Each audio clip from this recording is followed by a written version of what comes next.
Bandumani yadume ezizweni isihlahla somdlebe nondela mzimba bejembeje mfazone empahla enhliziyo zamadoda ayibomvu ninaba setete naba senyimbane mkhonto okwazi igazi ndaba ikhalamanzi dictionary ndaba ithitha umndeni nginibingelele nonke emakhaya lapha engibuka khona phezulu eJohannesburg onyama kayipheli kuphela amazinyo ndoda nginibingelele phansi eCape Town nginibingelele eKhehlelezi nginibingelele yonke indawo nginibingelele kweSikabanana eThekwini nikhumbuleke abasemlazi 5 nidume ngempama ngibingelela ama security njengamanje bonke abangibuka yonke indawo basema guard room abapatrolile bayoze bangapatrol bathola ama warning ngenxa yokubuka uYouTube wami. I am back, more fire.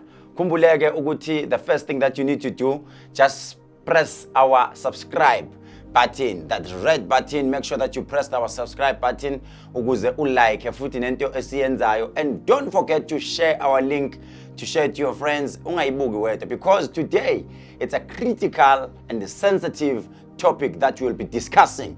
Remember, before you even watch, whatever that you will say, yonke into esuke siyisho lana senza ini sisuke sifundisa. It's an educational video that we are giving you, the content.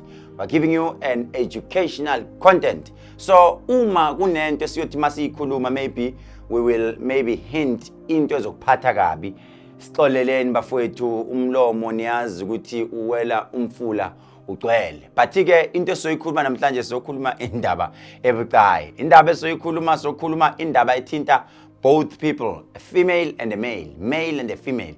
Sizokhuluma ngendaba yama toys.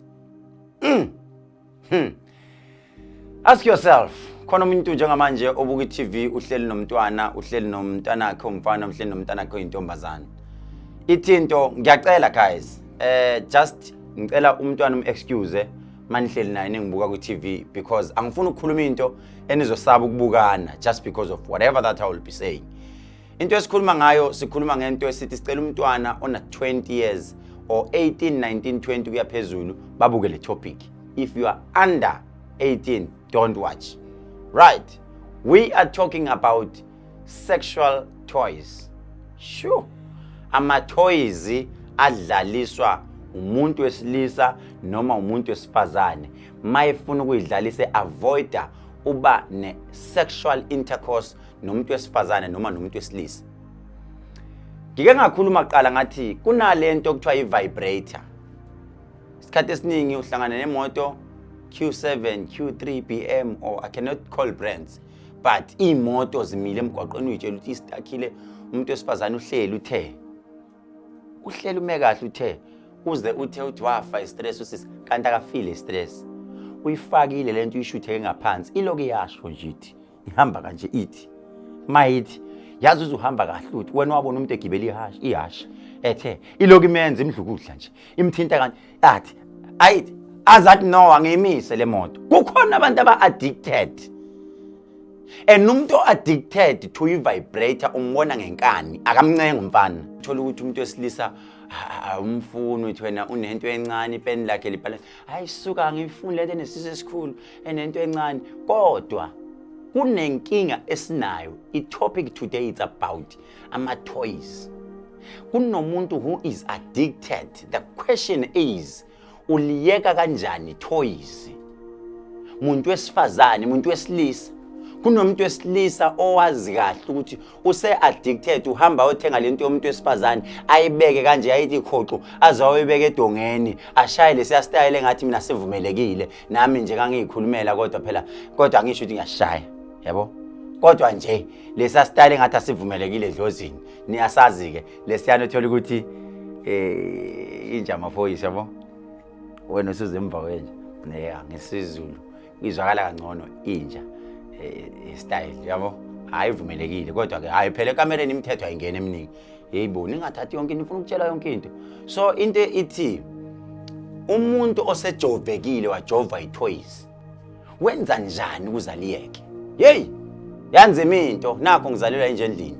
Hey, kumele njengamanje ke abantu ngimenze ukuthi umuntu ayicaba ayenze lento. Uma uzoyenza lento uzoliyeka i-toys. Ngiyazi ukuthi abanye ngizobabhora ukuthi wo usofuna ukusiyeka izinto zethu. Phela abantu besifazana abaningi othi mawuthi uyafika ngento yamshela uthi una umuntu athi ngisingile. Cha, iqiniso lihle ukuthi unento yakhe vele ayisebenzayo. Ngeke sibize ukuthi isilwane. kodwa vele kahle kahle leyo nto isuka isilwane ngoba mawusebenzisa ithoyizi isuka isilwane. Okokuqala asifundiseni bantu bakaNkulunkulu noma sifundiseni bantu ukuthi into zesiZulu ziyasetshenziswa. Kanjani na? Kunento okuthiwa inhlanga zothando. Kunento okuthiwa imbiza yokukhuthaza ekamereni. Imbiza yokukhuthaza ekamereni eyiyona maybe evusa imizwa yakho.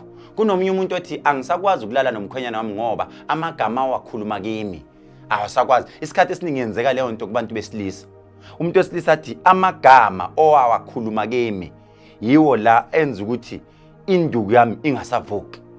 Especially umuntu wesifazane manje uzokubiza uthi awukahle wena ngeze ungitshele lutho wena yini yona le. Lawo magama umuntu wesilisa ayambulala enza ukuthi noma ukuthiwa usumbamba induku lutho athi yazama lutho acabange lutho kuphoqa ukuthi fakana iCD ke elidlala lento yomkhuba nako still lutho. So kunezinto abantu besifazane fanele ingayikhulumi right bese siya la ekutheni sesifuna ukuremove lo muntu ke ohlale esebenza lezi zinto. Okokuqala kufanele uzenzele nawe ipractice yakho uwedwa. Upractice kanjani? Awuzami ukuthi ngelinye ilanga maybe ukuthi hambe a weekend away noma uhambe kumngane wakho evakasha. Ngoba kunomunye umuntu othi njalo lento isimjovile ukuthi ngo8 o'clock noma ngo7 mangifika endlini uzoqala ngishawo 1 nje ngeke ngilale nje ngiyidonsa into yami khona eplaka edongeni uyithi khoxo edongeni bese ngiyithi ibithi bese ngifaka uzobabona isikhathi esiningi labo ke yilabo bathanda ukuthi uzobabona ku TikTok bevele uhalf ngathi iID bevele kancane kunento emidlokodlayo ngalezansi ayibadla ayinazenza izinto eSouth Africa uthola ukuthi enye ixhunywe edongeni mayixhunywe edongeni kuthi ukhona omnye wake wathethe uthi uyayixoxa le ndawo wathi esayixhumile edongeni ugesi wavela wahamba esejulile usiswa abantu esejulile uthema esejulile uthema isixhunywe edongeni uthema isathi ecule enye ingoma wona wabona umuntu ofakwe emanzini ethe wavela ugesi wathi ibhanya uthe sekumnyama sengikuphi hawo.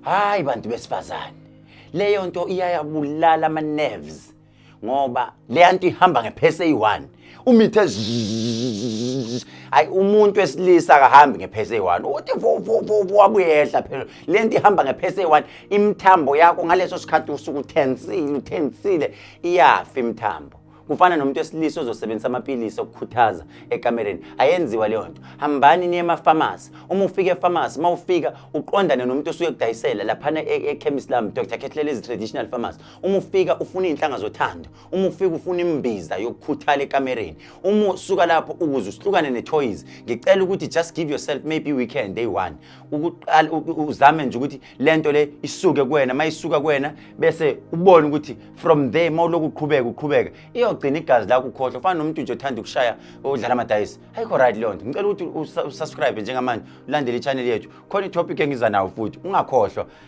press bell njalo kune topic engiza nayo yazi yamnandi i-topic kwazi kwamnandi lalela ke bengikufundisa nje ngikufaka endleleni lalela ngiyakuthanda yazi hlala kanjalo sharp.